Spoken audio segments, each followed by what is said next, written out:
Welcome everyone to this Virginia Theological Seminary Center for Anglican Communion Studies Lunchtime Forum. I'm Catherine Grebe, and I'm the director of the Center for Anglican Communion Studies. And a warm welcome to those in the room and to those joining us virtually on Facebook. For those who are new to the Center for Anglican Communion Studies, we exist to support the Anglican Communion by providing educational opportunities, by training leaders, and providing opportunities for connection and gathering. So my next task, and it's a happy one, is to introduce Ignacio Solano Gomez.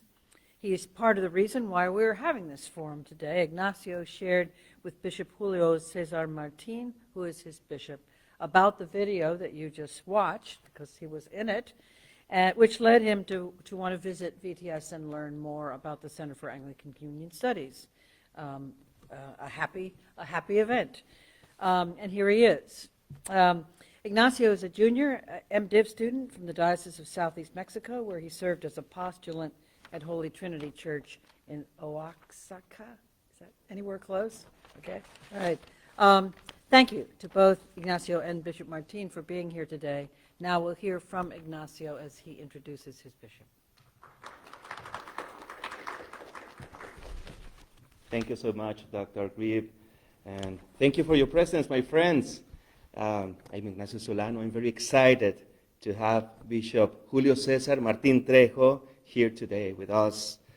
Bishop Martin is the diocesan bishop of southeastern Mexico in the Anglican Church of Mexico, a role he has held since September 2019. Today's presentation will be a very important topic to discuss with Bishop Martin, who is one of the two bishops in mainline Mexican churches to publicly support gay civil rights in Mexico. Prior to his consecration, Bishop Martin served in parishes in Mexico and Canada. He had a wealth of experience and knowledge, so if you see him, well, just say hello, and you will have a good time with this man that I am honored to say that he is my bishop. And Bishop Julio, I want to introduce you, a very important part of my family here at VTS. Yes.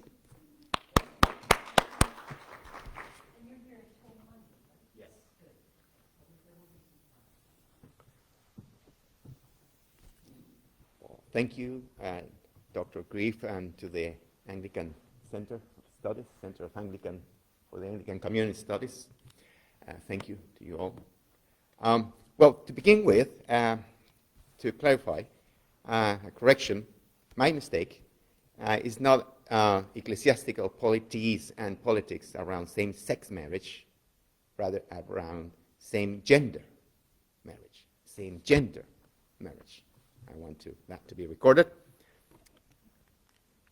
And because even just right now, I'm receiving suggestions online or through WhatsApp saying you have to change that. So I just did. In this lecture, we will explore the impact on ecclesiastical structures that the discussion and implementation of same-gender marriage has effected at provincial and at communion level. We will look into the dynamics and interpretation relative to the application of canon law, legal doctrine around constitutional law, that's to say the role, powers, and the structure of different entities within the Anglican Communion and their jurisdictional relationship and competence or competences. The premise is that there are two tendencies today in the Anglican Communion, one of a centralizing nature and another one favoring a decentralizing model. We suggest these two models are not exclusively identifiable with either a pro-LGBTQ plus policy or an anti-LGBTIQ plus policy. The conclusion, which we hope to prove, is that a robust episcopal magisterium is forming at all levels of the Anglican Communion. A disclaimer, I might add that I am not necessarily amused about these findings. So it's not that I'm advocating what I'm going to share with you. To begin with, let's compare our system of governance, or ecclesiology, with secular governance and management. It corresponds to ecclesiastical polities and dynamics in the churches. For many centuries, when nation states are formed, there is a way, legally speaking, to arrange how they are going to deal with differences at different levels. So there are criteria for distribution of powers or jurisdiction. Examples from the secular world: Canada, Germany, Spain. For example, even you might ask yourself, what does it have to do with our polities? Well, the original United States of America, in assembled united, the states were called conventions, and the dioceses were called states. The dioceses were called states, and therefore our synods in the USA Church, they took after the name convention, as in the legislative assemblies of the states. Now, in these arrangements of governance in churches and in nation-states, we have two models: confederation and federation. A confederation may have a formal arrangement in which some powers and jurisdictions are allocated to the central administration and reserved to it. In a federation, there is always a formal arrangement in which some jurisdictions and powers are assigned to the central government and others to the governments of the federated members, states, dioceses, provinces. Members of a federation do have legislative powers, but subject to the laws created by the central government, whose legislation is paramount to all levels of the federation. What happens, you might ask, what happens whenever an unforeseen aspect of social communal life appears onto the scene and there is no provision as to under whose jurisdiction that aspect is to be placed? The central government's jurisdiction or the federated states' jurisdiction. There is something which constitutionalists have come up with, is residual clause. The residual clause is a formula by which all new aspects never contemplated at the time of the drafting of a constitution, pact, or covenant, in our case, are automatically allocated to either level of government. Residual clauses may strongly favor one level of government over the other. Traditionally, the residual clause in North America has been understood as a decentralizing factor, while in Europe it has been understood as a centralizing element. A residual clause does not always have a clear formula to overcome differences amongst branches of government. However, traditionally in a federal model, the residual powers are to be allocated to the central government, while in a confederal model, these powers are to be allocated to the members of the Confederation. It is relevant for the Anglican Communion and each of its members to understand these topics, because at provincial level it can have legal implications as to property and financial assets, as we are witnessing these days. The history of the North American churches is illustrative, I should say. For example, in Canada, General Synod was created, or its powers and those of provincial synods were defined, and all residual powers stayed in the dioceses. You see, in Canada, the residual powers were allocated to the diocesan synods. That means that if an issue arises which is not clearly designated either to the General Synod of the Anglican Church of Canada or to the provincial synods or the diocesan, it falls to the individual diocese to make a decision, unless the mind of the church deems otherwise. I can notice that the General Synod is clearly responsible for matters of doctrine and worship. It is clear that there are some residual powers given to the General Synod in matters of doctrine and worship. You may be asking, what does it have to do with the bishops and episcopal magisterium? Bear with me. Gets worse. The Anglican Communion is a confederation, and therefore its residual powers reside in the ecclesiastical provinces. The general synods of each province are the legislative bodies that produce the corpus of Anglican canon law. In some cases, alongside the ecclesiastical secular laws of the land, like in England, Australia, etc., and that regulate the regional or national church in its relation to the civil state. It is clear that the subsidiarity principle favors the provinces. A question arises here: which agency is empowered to declare a province out of the Anglican Communion, either by disassociating it from the rest of the provinces or by withdrawing recognition as an Anglican province? And this is an ongoing discussion after Lambeth Conference. It is clear that the ACC, Anglican Consultative Council, carries functions of coordination and advice. However, in recent times, there have been situations in which, by practice, the powers or prerogatives of the international agencies of the Anglican Communion have grown in the face of demands for intervention, in situations for which there were no provisions anywhere at a provincial level.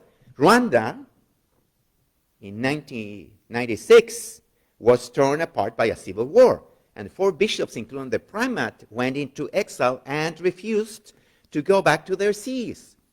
The Provincial General Synod attempted to declare those sees vacant and to call for the election of new bishops, but it faced the opposition of the delegates from the vacant dioceses, and the self-exiled bishops warned that they would not give recognition to the new bishops. What happened? In an unprecedented action, the Synod decided to appeal to an external authority. The Anglican Consultative Council finally recognized, that was the term they used, the ACC recognized the sees as being vacant and were urged to initiate legal proceedings to elect bishops for those vacant sees. Now, the tendency for a central authority saw Lambeth 1998 asking for a more active role for the Anglican Consultative Council and for the primates meeting as well, so it could intervene in cases of extreme emergency, for which cases there is not some internal solution within the provinces. The same resolution directed that one of the new powers of the primates meeting would be to provide directions over the limits to Anglican diversity. Provide direction over the limits to Anglican diversity in submission to the sovereign authority of the Holy Scripture, or to, I might say, an Anglican literal interpretation of the Bible, and in loyalty to Anglican formularies and tradition. The exercising of these responsibilities by the primates meeting would have to imply moral authority, I would say, calling for a quick acceptance throughout the entire communion. But what if there is not such acceptance? Would the primates refuse to recognize the liturgical rites, ordinations, and elections of the rebel provinces? Would the primates excommunicate them? We may foresee that in the years to come, the residual powers of the Anglican Communion will be adjudicated to the instruments of unity, as the Virginia Report and the Windsor Report suggest. There already exists the jurisprudence for this in the case of Rwanda. And there are already the written conditions for this. The province of Central Africa turns any question as to its adherence to Anglican principles to the ACC and to the Archbishop of Canterbury. And the province of West Africa imposes to itself the principle of not altering the fundamentals in processes that could be deemed by the primates meeting as contrary to the terms of the communion. And the primate meetings, my friends, is composed of only bishops. In 1953, with the consent of the Archbishop of Canterbury, diocesan bishops of 5 West African dioceses decreed and declared their dioceses united in the province of West Africa. The Constituent Provincial General Synod passed a constitution again with the approval of the Archbishop of Canterbury in order for it to come into effect. Now, the primates meeting a modern hydra. At the meeting of the Council of the General Synod of the Anglican Church of Canada to decide about withdrawing the Canadian delegates' participation from the next meeting of the Anglican Consultative Council, when the Anglican Church of Canada, the American Church, were punished, Archdeacon, one of our archdeacons warned of the need to represent the interests of our church, adding that the breathing space being called for the primates was unnecessary. Breathing space for what? The reality is there are those people who have already decided the issue. This Archdeacon Dennis Drainville of Quebec said quite correctly. I agree with him. For his part, Bishop Ingham from Vancouver, from New Westminster, expressed that acceding to the primate's request could open the floodgates to future demands. It won't be the last request that will be made of us. Reason is with Bishop Ingham because within the Neo-Anglican understanding of communion, as I call it, conservative, there is no place but for repentance and penitence, or else. And traditional Anglican politics with Bishop of New Westminster as well, because as the Faith, Worship and Ministry Committee of the Canadian Church has said, existing ecclesiological and synodical structures in dioceses and provinces and within the communion are being preempted by the primate's recommendation. And furthermore, authority is being extended to bodies that go beyond that constitutionally allocated to them. So they have an authority that is extended to them beyond their own constitutions.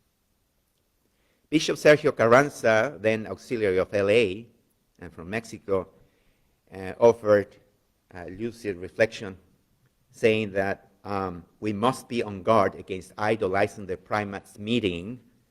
All idols end up asking for sacrificial victims. And my question is, are we to sacrifice some to a new international Anglican agency such as the primates meeting? Are we going to sacrifice our LGBTQ brothers and sisters in the new altar of the primates meeting? The decision as North American Christians rests in our own hands and not on any ecclesiastical leadership alien to our reality. This is my opinion. Now, you may be asking yourselves, what does it all have to do with the bishops? But if you look at it, 4 out of 4 instruments of communion or confusion, someone has mentioned, 3 of them are basically made up of bishops. The Lambeth Conference, the primate meeting, and, well, the Anglican Consultative Council that includes lay people and clergy as well. And then the Archbishop of Canterbury himself. Great guy. I like him. But he's a bishop. Wait a minute. I am a bishop too. Well, anyways, nobody's perfect. But you see, I'm seeing this tendency to go from there are 2 ways, a doctrinal or ecclesiastical approach to, let's say, many issues, same-gender marriage, let's say. There is the Irenaean principle, and there is the Ignatian principle. Which one of those 2 principles are underpinning the Anglican communion? What is holding us together? A doctrinal principle or ecclesiastical principle? An Irenaean principle of sound doctrine, true doctrine through the ages, or an Ignatian principle of holding together to the bishop or to the bishops? What is the unifying principle of the Anglican communion? Is it a doctrinal agreement, or is it a recognition that we are all under one authority, although we might call that authority moral authority, of the Archbishop of Canterbury, or the Landed Conference of Bishops, or under the authority of the primates in each province, bishops as well. Is being in communion with the bishop or sharing common doctrinal theological principles? That's a question that people are asking themselves today.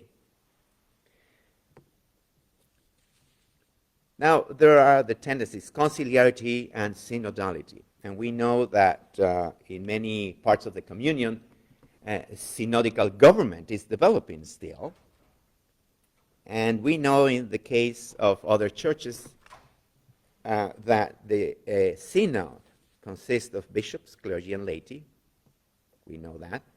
And they are assigned different jurisdictions and powers. In Canada, decisions, in England, seemingly the General Synod has makes decisions on the doctrine and practice of the Church of England.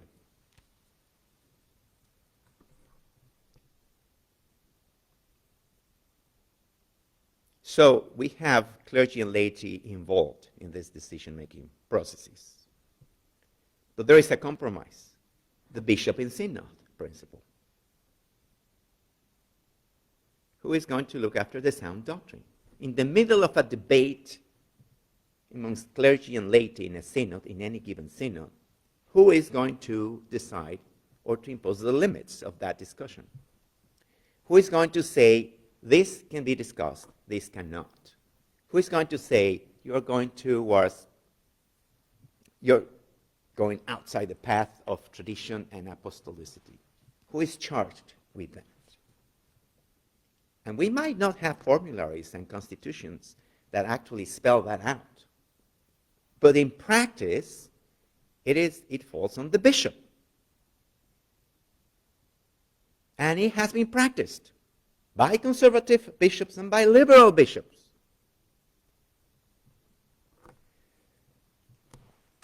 And I would say this is a magisterial authority, whether we like the word or not. I don't like it. The Church of England synodical government, let's say, is at play, I would say. Since 2017, the Church of England has been journeying together, exploring some of questions about human sexuality, the living in love and faith listening process currently taking place in England.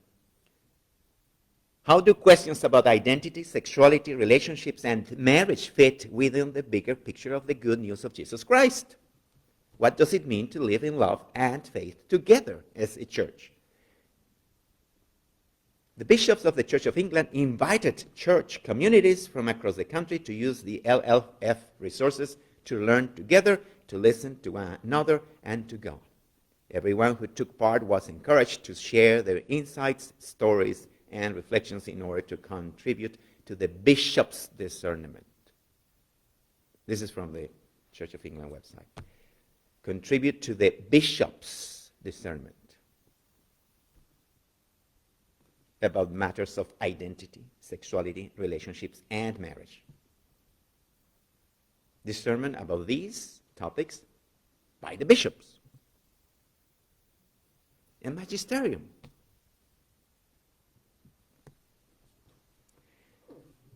And this maybe have affected that there was a declaration in 2022, you are aware of that declaration, but there were basically virtually no English bishops signing onto it, whereas in support of LGBTQ people. But in 1998, there were several English bishops signing on to a pastoral letter back in 1998. Probably the explanation today is that they didn't sign the declaration this time because they are in a listening process and want to wait until February next year. Now, the General Synod of the Anglican Church of Canada is responsible for articulating the doctrine, discipline, and worship of the church. Articulating. Or to delimitate or define the boundaries, but not to determine the content of the doctrine.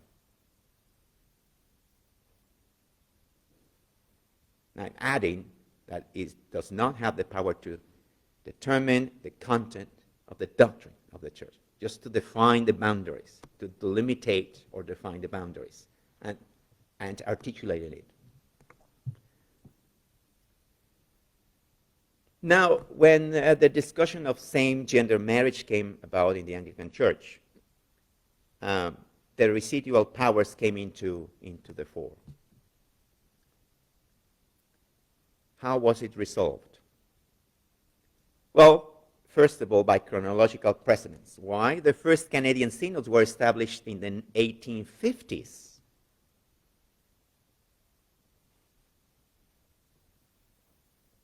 But then the Privy Council of Her Majesty decided in a dispute Long versus Gray in 1861, and because of that decision legal, all Anglican churches in the colonies became self-governing bodies. And then the General Synod of the Anglican Church of Canada was not held until 1893, roughly 40 years later. So first the diocesan synods, then a general synod. The synod that made a solemn declaration as to the powers of that very same synod. However, the diocesan bishops in each diocesan synod are the ones charged with authorizing or not new liturgical material. And we are not a confessional church, we are a liturgical church. So we express our doctrine through liturgy. Therefore, the importance that the bishop is the one and only one charged with defining the liturgy, authorizing it or not. And if you do not believe it, let's look at history, and not distant history. So we have how the Privy Council of Her Majesty, through a legal decision, had this huge impact in how we govern ourselves. And of course, in Canada, it was decided that it was the diocesan synods, the ones who have the authority or jurisdiction to decide upon same-gender marriage in their dioceses, not General Synod. Again, what happened back in 1998 in New Westminster, in Vancouver, and then later on in 2000, 3 years later, in 2001, 2002. Bishop Michael Ingham, pro-LGBTQ, for the second time,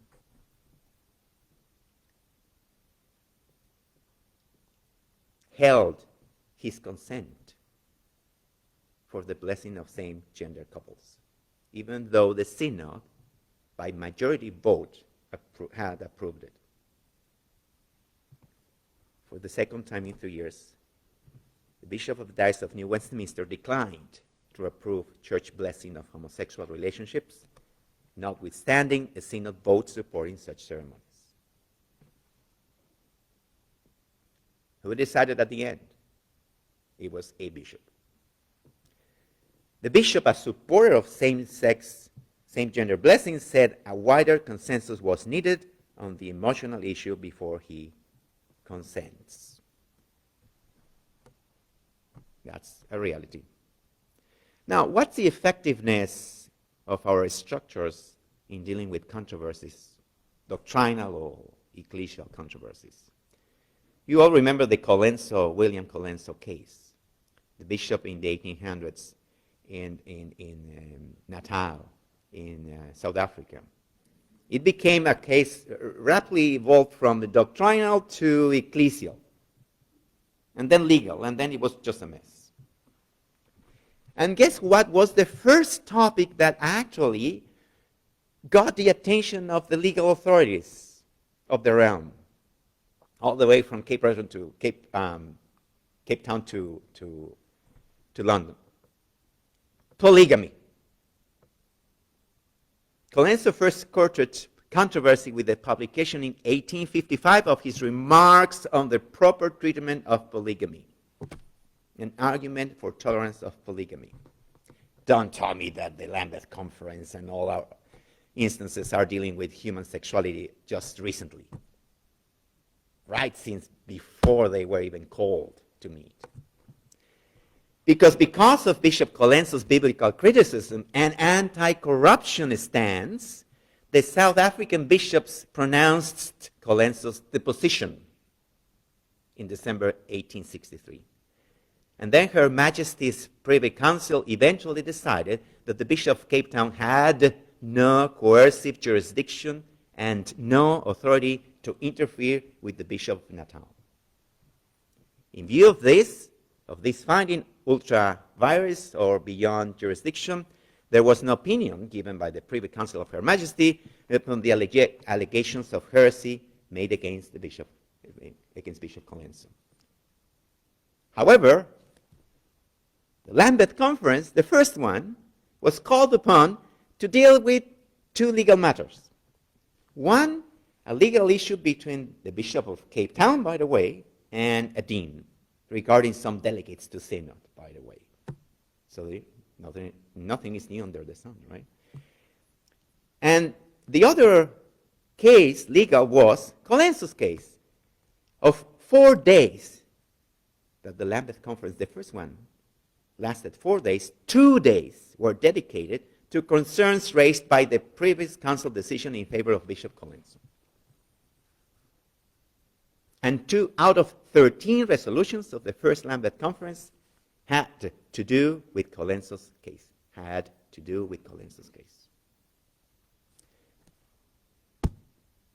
There you go. So this is the way how human sexuality does impact and challenges our way of governance. And then the heresy trials in North America between 1890s and 1930s. In the 1920s and 1930s, there was a bishop from Arizona, a socialist, denial of the virginal conception, and saw many other tenets of the Christian faith. And he was judged and deposed, and he was not the only one at the time. Guess who decided to depose him? Well, around 1916, there was a secular tendency in the world fostering the corporativization of everything, and national churches were no exception. As a result, the National Executive Council and the National Office of Now Tech were created. And of course, it was in the hands of the central office to see to it about those heresy trials. And then again, it fell on a bishop authority to decide, naturally. Now, there has been a call to strengthen the primates meeting and to choose from amongst its numbers the next Archbishop of Canterbury. And I believe it does give legitimacy to claim universal jurisdiction. I mean, the intention might be all good,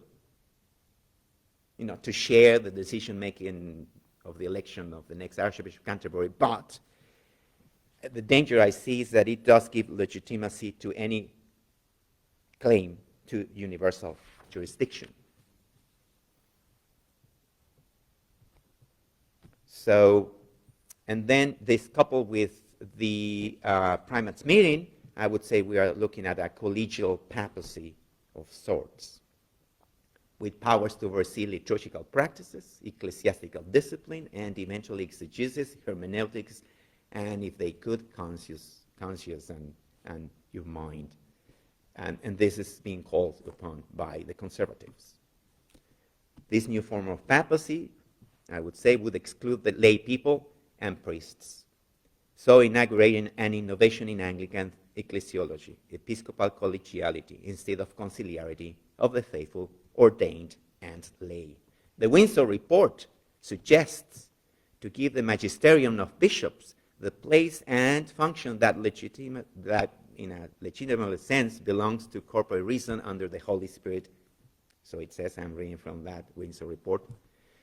And I would say that not even All Catholic theology recognizes that the Church teaching magisterium has no less than two objects: the formation of a good conscience, in which case authority has an instructive quality. The bishop is called upon to be a teacher, and the nurturing of a formed mind to full maturity, in which case authority is guiding but not directive. A bishop is charged to guide his or her people. Coincidentally, all the bodies to be asked not to go to the Anglican Consultative Council is the only one that serves the whole communion, and that is composed of all orders of ministry. It represents a much wider level of consultation, I would say. It could be argued that the Virginia Report, as a way of balancing its own text, does affirm that the churches of the Anglican Communion are governed synodically and led episcopally. But this definition appeared for the first time in the written statements of the Sixth Anglican Consultative Council meeting in 1884, and precisely as a counter-reaction to a previous definition by the Fifth Anglican Consultative Council meeting on authority, which had quoted words from the Second Vatican Council on collegiality. Authority exercised only by ordained persons, as opposed to conciliarity where lay persons are included. So there you go. That's that tendency. Now, the same-sex debate. Canadian dioceses resolved that issue with the residual power that was left to diocesan synods. So in Canada, we needed not to consult the General Synod. Then in the Diocese of Southeastern Mexico, in February this year, we approved a motion to be sent to General Synod in Mexico to change the marriage canon. The sole approval of this motion has caused dialogue and discussion at laity level, at least, in other parts of the church.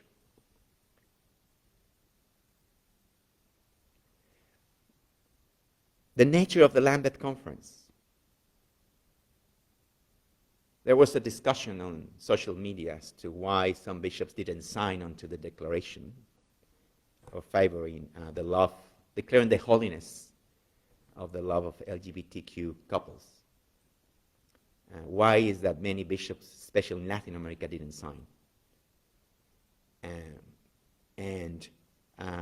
One of the explanations was they might be, or maybe they are, but they might be representing the position of their churches, except that nobody asked the synods in the provinces. That's the reality. Then I had to go on social media and clarify that the Lambeth Conference is not a synod, it's not a legislative body, it's just a conference of bishops. And then each bishop is charged to express his or her consciousness in front of God individually, and that the bishop cannot hide behind the collectivity, and that you are free to express your own consciousness according to your own consciousness in front of God, and you are charged to do so as successors of the apostles. And that in A1, keeping silence in the face of injustice is just taking the side of the oppressor in an effective way. That would be an unintended consequence, of course. Now, you all know what happened at the end. The good Archbishop of Canterbury issued a letter with commentaries. One letter by one person defining what is today official Anglican, the teaching of the Anglican Communion, let's say, or the official position of the Anglican Communion, let's say, official position. And the Archbishop of Canterbury did quite well. He legitimized both positions. Actually, he did legitimize our position in the West. He recognized in that letter that we in the West, we have come to conclusions regarding human sexuality after due discernment, study, and prayer and consultation with each other at our provincial level, trying to follow Jesus Christ. I'm glad he did that. Those are good news. Now, my concern really is that the way it was done. It was one person, one letter, one signature. Thank God he did admit that he does not have the power to punish other Anglican churches or provinces and that he's not seeking such power. He did say that. We have to celebrate that. Nevertheless, we were paying attention to him. And then, I have to confess, well, he said in one breath that Anglican community is not a church, but a family of churches. So therefore, he does not have even the legal or canonical power to punish anyone else outside England. Nevertheless, he did define or clarified that the official position of the said Anglican communion is Lambeth 110. And then there was this group of crazy bishops who put forward a declaration. We invited others to sign, and then we have collected so far, as to my knowledge, 176 signatures of bishops who we declared, affirmed that the love of a LGBTQ couple anywhere in the world, anywhere it arises, is holy. We did declare the holiness of that love. And I do believe this goes far beyond anything said before. Actually, someone might say, those are just words and promises. In 1998, the bishop signed a pastoral letter promising, we're going to listen to you, we're going to follow you, we're going to walk along with you, we're going to pray with you, and we're going to honor you. And people afterwards, they have said, it's just words. Well, the bishops did they carried out their promises. They fulfilled their promises, at least in the West. But now I would say in 2022, we did even more. We took another step. We made a strong theological declaration.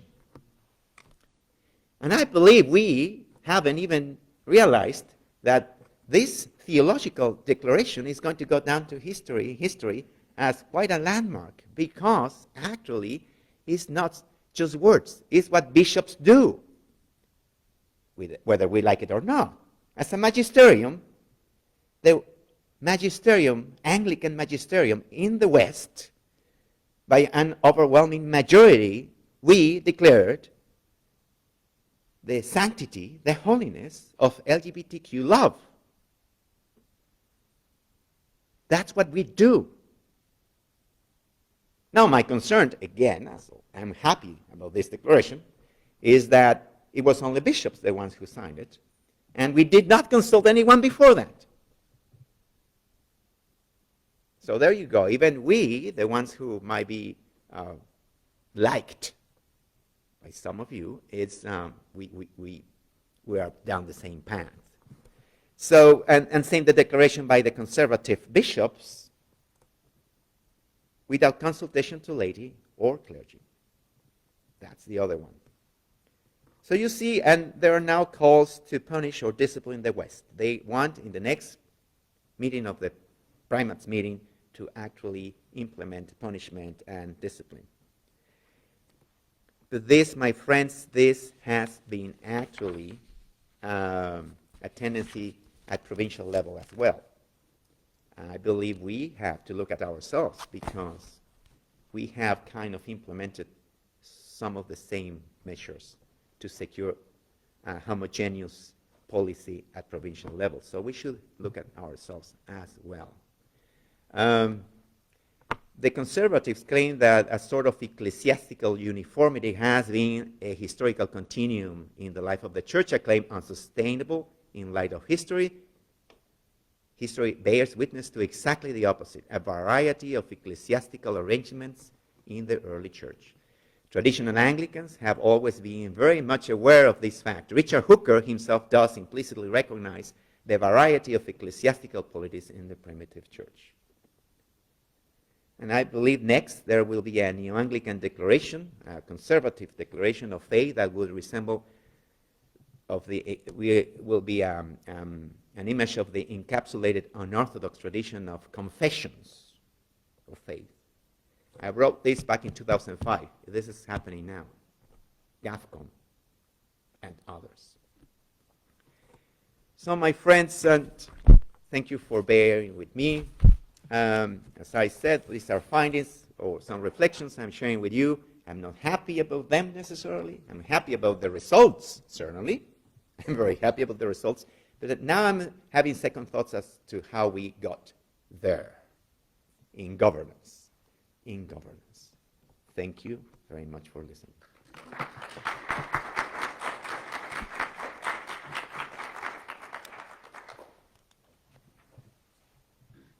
Thank you very much, Bishop Martin, for these thought-provoking comments. We don't actually have time for conversation, but I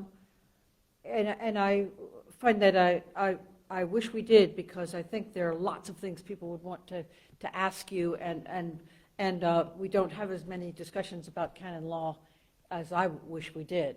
So I wonder if before you leave on Monday, you would welcome a conversation at some point for the people who are interested in talking about some of these things. For example, whether it makes any difference whether bishops are elected or appointed.